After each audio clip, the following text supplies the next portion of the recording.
Assalamu alaikum dear students. My name is Sadia Asif. I am your English text teacher. This is my video number 11. In my previous video I have explained you unit 3. Now today we will start book exercise. This is our English textbook. The chapter name is the earthworms. Now we will start. Let's start the reading comprehension. Reading comprehension. Circle the answer that supports the statement. The first one sentence is given you, earthworm can grow to different length, यानी earthworm जो है वो मुख्तलिफ लंबाइयों में grow करते हैं. Here the A, B, C, D 4 sentences are given you, or you have to choose the correct sentence and circle it. I have shown you the correct answer in blue color, but in your book you have to circle it. A. Earthworm are non-living things. Earthworm गैर जानदार नहीं होते. B. All earthworms grow up to be the same size. तमाम earthworm जो है एक ही size में grow करते हैं. C. Earthworms do not eat. Earthworms खाते नहीं हैं. D. Earthworms can be quite long. Earthworm काफ़ी लंबे हो सकते हैं. The correct answer is D and it is in blue color. Okay, but in your book you have to circle it. Number 2. Earthworm are useful. Earthworm जो है वो फ़ायदेमंद होते हैं. A. Earthworms spoil the soil यानी मट्टी को ख़राब करते हैं earthworm. B. Earthworms can be stepped on. Earthworm को जो है यानी उनको पाँव से मसल देना चाहिए, कुचल देना चाहिए. Earthworms स्लीप ऑल डे, ये पूरा दिन सोते रहते हैं. D. Earthworm help plants to grow.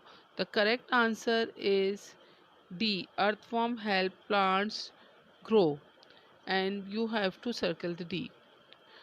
Earthworm number 3. Earthworm dig tunnels यानी ये सुरंग से खोते हैं, गड्ढे सुरंग बनाते हैं. A. Earthworm crawl on leaves यानी ये पत्तों पे रेंगते हैं. बी. अर्थवर्म्स बिल्ड रोड्स, ये रोड तामीर करते हैं. C. Earthworm may be little but they can move dirt and dig tunnels in the ground. Earthworm जो है छोटे हो सकते हैं लेकिन ये फिर भी उसके बावजूद क्या करते हैं, मट्टी को हटाते हैं और गड्ढे खोदते हैं ज़मीन के अंदर या टनल्स बनाते हैं. D. Earthworm make holes in houses, ये घरों के अंदर जो है सुराख करते हैं. C is the correct answer, is given in blue color but you have to circle it. Okay. Now exercise B. Read the sentences below. Write T for true and F for false in the brackets.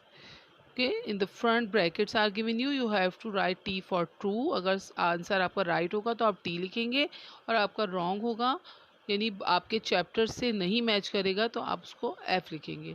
The first sentence is given you. Earthworms are brown और red in colour. Earthworm जो है का colour क्या होता है, brown होते हैं या फिर रेड होते हैं. Yes, it is right. Then the answer will come T, true. Number 2. Earthworms have arms and legs. Earthworm के हाथ और टांगे होती हैं. It is wrong. Then the answer will F. Number 3. Earthworms eat with the help of teeth. Earthworm जो है अपने दांतों की मदद से खाते हैं. It is also false. Number 4. Earthworms have vision and can feel too. Earthworm जो है बिल्कुल लाइट को महसूस कर सकते हैं और इसके अलावा उनमें फीलिंग भी होती है. It's true. Number 5. Earthworm live from a few months. ये चंद सालों तक ज़िंदा रह सकते हैं. It's wrong. चंद महीनों तक ज़िंदा रह सकते हैं. It's wrong. बल्कि ये क्या होता है, कई सालों तक ज़िंदा रह सकते हैं. गलत लिखा हुआ है. It's wrong. Number 6. Earthworm are harmful creature. ये नुकसानदेह हैं. No, it's also false. Exercise C. Match the sentences that say the same thing. 1, 2, 3, 4, 5 sentences are given you and you have to match these sentences with the sentences are given in the front. Front line. Okay, आपने क्या करना है, जो same meaning रखते हो आपने उससे match करना है काम। Number 1, earthworm can regrow damage body part. क्या अर्थवॉर्म के जो हिस्सा ख़राब हो जाता है वो दोबारा से ग्रो कर देता है? ये कहाँ कौन से सामने फ्रंट में आपको, they can grow new tails, इससे मैच होगा कि वो अपनी उनकी टेल जो है दोबारा से बन जाती है। दोनों सेम मीनिंग रख रहे हैं। Number 2, earthworm live in soil. Earthworm मिट्टी में रहते हैं। Some live near the top, some deeper below the ground. The same meaning both sentences के, कुछ जो है ज़मीन के बिल्कुल ऊपर की तरफ रहते हैं और कुछ ज़मीन के अंदर रहते हैं या मिट्टी में रहते हैं। Both are the same meaning. Number 3, earthworm are harmless. Earthworm नुकसान नहीं पहुंचाते।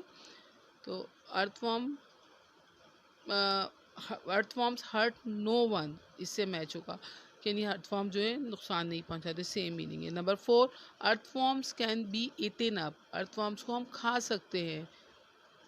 हम नहीं, मतलब कि अर्थवॉर्म खाए जा सकते हैं, कोई भी उन्हें अपनी ग़िज़ा के तौर पे यूज़ कर सकता है। Earthworm can be eaten. तो ये कि बर्ड्स और स्मॉल एनिमल्स ईट अर्थवॉर्म्स, यानी परिंदे और छोटे जानवर जो हैं वो अर्थवॉर्म्स को अपनी ग़िज़ा के तौर पे इस्तेमाल करते हैं। बोथ है sentences have same meanings. Number 5, earthworms may be little. Earthworm जो है वो छोटे होते हैं। Earthworms may be small. Little and small both have the same meaning. Both sentences are same.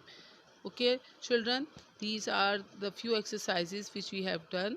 The remaining exercises we will do in our next video. Allah Hafiz.